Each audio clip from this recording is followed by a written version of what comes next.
Hey, welcome back YouTube. Ryan with StickDulcimer.com.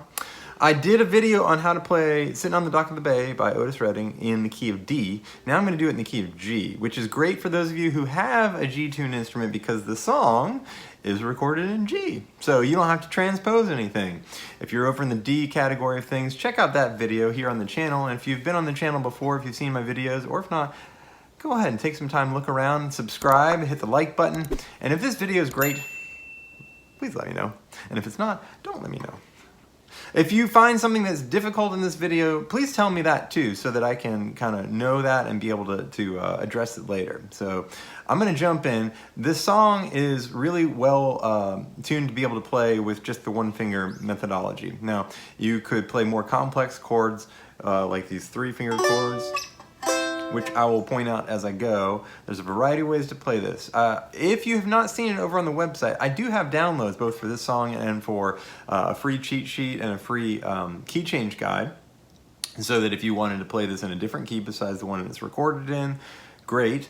I also have a more complete, kind of complex chord guide, and I mean that in a good way because if I play a chord here, you might want to know another way to play it, and there's a variety of ways to do it, and that guide will help you. So let's jump in now. The verse starts in G, and it goes up to the B, which is the third of the scale. Now the problem is that this song has a lot of major chords that are not technically in the key of G. So a B chord, a B major chord, is not in the key of G. It's got a note that's not there. It would technically be a B minor chord. That's not what we want. So we just get to use the bar chord methodology, the one finger methodology, where you just bar all the way across. Now, there's also a bit of a chromatic, what's called a chromatic walk up, where you go all the notes from the G all the way up to the B. We don't have one of those notes, so I have been attempting it this way, where I'm playing like that, or sometimes I'll just play like that. So if you want to get more complex, try that out. It'll go. And then you go up to the next fret. Dun, dun, dun. That's another way to handle that. I believe there's a chromatic walk down, same notes back down. Again, we don't have those notes, so that's how I'm handling that. So the verse would be something like this. I'm just sitting in the morning sun. So, sitting in the morning sun, I'll be sitting when the evening comes, watching the ships roll in, and then I'll watch them roll away again.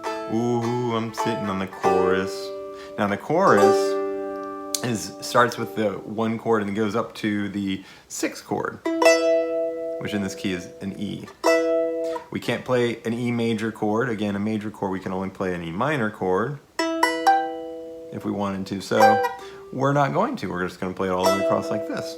The other chord that comes up here is that chord, the 2nd chord in the scale, which is the A. It's the same chord that we run into in the verse.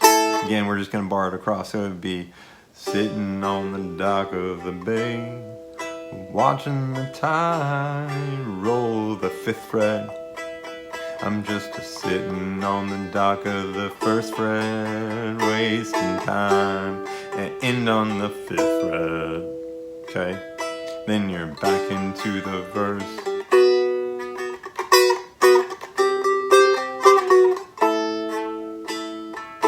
Right? Now we're into the bridge. The bridge is a little trickier. And if you're on the D-tuned instruments, I had to create a modified way of playing one of the chords in here, but real quick break from the video, I have a request. Go over to the website, there's a link below for a survey that I made specifically for people here that could help me understand what it is you want to see more of, or what you like, what your challenges are, why you got into playing. And if you go ahead and do that, it would A, help me, and B, 50% off any of the digital products over on the website, the downloads, the chord guides, bundles, all that kind of stuff. So by all means, please go on over there and do that. It would help me out a lot. Thank you. Get back to the video. But on this instrument, because there is a flat 7 note, this 6.5 fret is a flat 7 note. You don't have that on a Seagull Merlin, so I shouldn't have said D-tuned instrument. I mean a Seagull Merlin. If you play this or this, you're gonna get that chord that's kind of this funky note in the bridge that I really like. It's the kind of crux note, the one that makes it so great. The difficult thing about the bridge is that when Otis was singing it, he had a band to back him up. He wasn't playing along.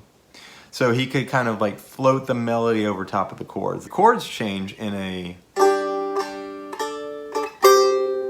That's kind of how they change, but when you're singing along with it, if you're trying to sing like him, can't do it. At least I personally can't do it. You're gonna have to sort of shift the melody to fit where the chords would be. So it would be something like, looks like nothing's gonna change. Everything still remains the same. I can't do what 10 people tell me to. So, and then up to that flat 7. Ba-dun-da-dun, ba-dun-da. You're going for a 5 chord, which is a D. Now, this is where I would say you could grab that, that more complete chord, and then you could do a D7 chord, which helps lead back to the G for the verse, for the third verse. So, taking that again, and as an option, I would say you could do the same shape that I just showed you for the D and the C chords that are coming in.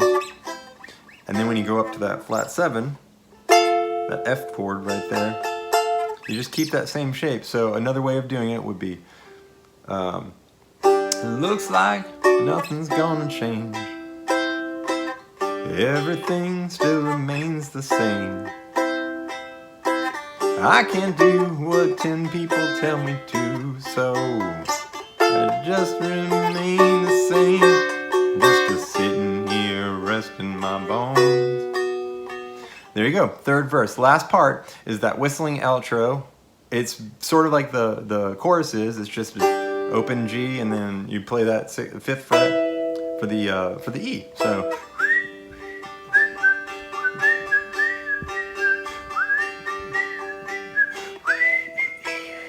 That's high. You can't do it down low. Anyway, you get the idea. If you want to do it, you do 3 measures of G and then 1 measure of the 5th fret E. Okay? That covers everything that I wanted to get through today. Hopefully that wasn't too much pummeled at you, but that's why you can rewind the video. You know, you can also watch them slower speed if you want to. If I was talking too fast or something like that. A reminder, over on the website, there's an email list you could sign up for. There is these downloads that you can get, some paid, some free. I do have free downloads over there. If you like the video, subscribe to the channel, hit the like button, comment about it. And if you want to be on Facebook or Instagram with me, go ahead and go over there. We're there, find us, and you know, we'd love to have you. Again, I'm Ryan with StickDulcimer.com, and thank you so much.